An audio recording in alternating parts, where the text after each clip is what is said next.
To the attendees, thank you for joining in. This is the Fats, Fuels, and Oils forecast for the week of June 7th. And today I have Ryan Stannard with us, and he's going to go into the low CI coverage of the forecast.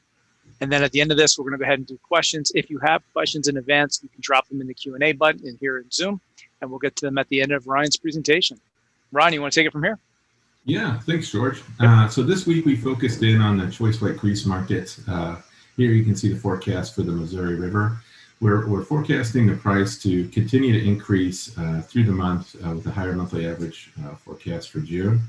And a big driver of our forecast is a tight supply in the market at present. We had the predictable Memorial Day interruption. Everybody knew it was going to be a long holiday weekend. What nobody knew, obviously, was that JBS was going to be the victim of a cyber attack or a ransomware attack, and that was going to shut down operations last week on Tuesday and partly on Wednesday. And so that pulled a lot of material out of the market, not just choice white grease, but tallow and some poultry material as well. So we've seen unexpected tightness come into the market. We expect that to continue to push choice white grease prices higher. Overall, there's a bullish tone in the market from the higher soybean oil prices. There's strong competition for feedstock. Biodiesel, renewable diesel are reaching out for coverage, particularly in the low CI space, whether that's UCO, distillers corn oil, tallows, choice white grease, and yellow grease are part of that as well. And we're seeing that pull the entire fat complex higher. That's a trend we expect to continue here in the short term.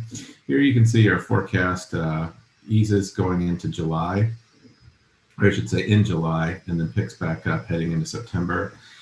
Some of the supply catch-up we expect to contribute to some price movement on the downside there.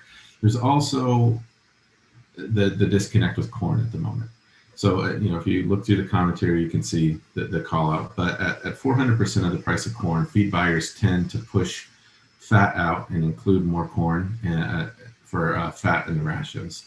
That 400% price when corn is at $6.75 a bushel is just under 48 and a quarter cents per pound. Obviously, we're at a 52 cent per pound average in the Missouri River. So feed buyers have started to push back on that. Some of the larger operations that may have like transfer capabilities within, big to big, may not push as much out. That'll help keep things fairly snug here, at least in the short term. But smaller operations have definitely kicked, choice white grease and yellow grease out of the rations. And that should create the opportunity for a few extra loads further on down the line. Because of the supply tightness, we don't expect to see that in the short term. Talking more about the supply tightness, we do expect tighter supplies moving into August relative to the January to April period on choice white grease. Hog slaughter is not as strong as it has been seasonally. A big reason for that is the labor shortages. Packers are having a hard time getting enough workers to staff the plants on a Monday through Friday basis. Historically, you run an extra half day on Saturday, bump up the Saturday harvest numbers, and you can catch up there from downtime from the holiday, or just push for increased production to the summer as you have the grilling season, barbecue season picks up. And we're not seeing that this year. And again, the big part of that is the labor shortages. Trucking shortages are a big part of that as well. So it's not only getting workers into the plants to run the operations, it's getting livestock into the plants and getting material out. Worker shortages have also contributed to cuts. So if you have fewer people in the plants, you got to figure out where the value is. Obviously, that's putting meat in the box. You might not have as many small cuts. You might not have as much trim going through the rendering lines, which will cut back on the amount of choice white grease and lard coming out of the rendering facilities, just because there's less raw material going into the cookers. Additionally, there's, we still continue to hear about strong carcass demand. If you're taking a hog, you're splitting it in half and shipping it frozen to importer or a country that's importing the carcasses, you're not having as much trim there. There's not as much rendering or material going into the raw material stream. So that limits the output. So again, the theme, there's tight nearby supply that's contributing to a higher price. Same thing with the strong demand from the renewable sector on the overall fat market. Strong soybean oil prices, you have it over 72 cents today, is contributing to that. Strong soybean oil cash prices. But on the flip side, to sum it up, the corn values are relatively I don't want to say they're weak, they're very strong, but compared to fat, they're weak, and that's going to act as a drag on that choice white grease price. Same thing probably with yellow grease, because those are two fats that we've historically seen go heavily into the feed sector. Historically, it's been kind of a 50-50 split between biodiesel and feed, and when the feed starts to back off, that creates extra supply in the market that biodiesel will have to absorb. And thus far, they've done that, but it may be that more loads pop up and buyers will have a little bit more power in negotiating that price. With that, I'm happy to take any questions that are out there. All right, Ryan. Just got a few questions here initially. If anybody has additional questions, go ahead and drop them in the Q&A button here in the bottom of Zoom. Have the shipping issues affected the fat trade? How have the shipping issues affected the fat trade? So globally, we've seen less material going out of Asia into this is for used cooking oil, less material coming out of Asia going into the UK and Europe. And so there's a strong pull from the East Coast for used cooking oil. That's continued to push those prices higher. I wouldn't be surprised if I expect we'll see 60 cents trade this week, or not this week, this month on a delivered basis for used cooking oil, because there's such strong export demand. Flexi tanks are really tight coming out of Asia into the EU. So there's been an increase in bulk shipments, but again, that shipping rate is so high that the EU and UK buyers continue to pull from North and South America relative to China, Indonesia, Malaysia, where they may have sourced from that 6 months ago.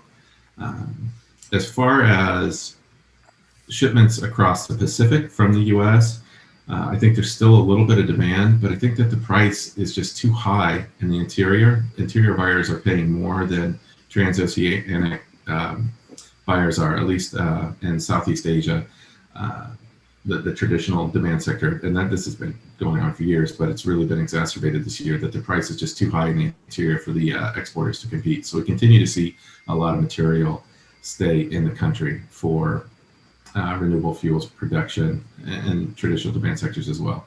And again, I was going to say the exception to that would be there's strong renewable diesel demand that's still going across the Pacific, but even that we've seen slow down over the last month or so. Okay. Ryan, this is the last question I have, unless there's more questions from the audience. With restrictions lifting, have you seen an increase in UCO supply? Anecdotally, we've heard that there's a little bit more out there. It seems to be moving pretty well. Again, because UCO is, really is a waste product. It's hard to track exact volumes, and it's just a lot of, working our sources, finding out what's going on in the trade from that. But anecdotally, I've heard, yes, there's a little bit more coming out. Restrictions have lifted. It's the summertime, so people eat out a little bit more anyways. Ease of access into those containers that they use cooking oil containers is easier. So those are turning over. On the flip side of that, and I've heard this, I can't confirm it, it's plausible, but that soybean oil prices are so high, and this runs, it's contradictory to what I think some people in the EU thought several years ago. It was, well, if used cooking oil is so valuable, won't their restaurants just turn over their UCO quicker so they can capitalize on the UCO value? I think the restaurants see such a small percentage of that UCO value that was not going to happen anyways. But we're seeing such high cash soybean oil prices, particularly RBD soybean oil, that some of the restaurants may be slowing their turnover because they're trying to make that oil that's so expensive right now last a little bit longer.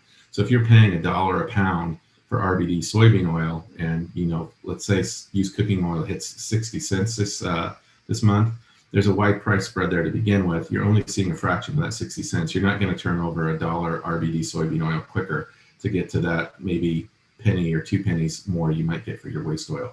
So that's something to watch for going forward. The high soybean oil price could limit the UCO production more than what we would traditionally see in a normalized summer with increased dining activity.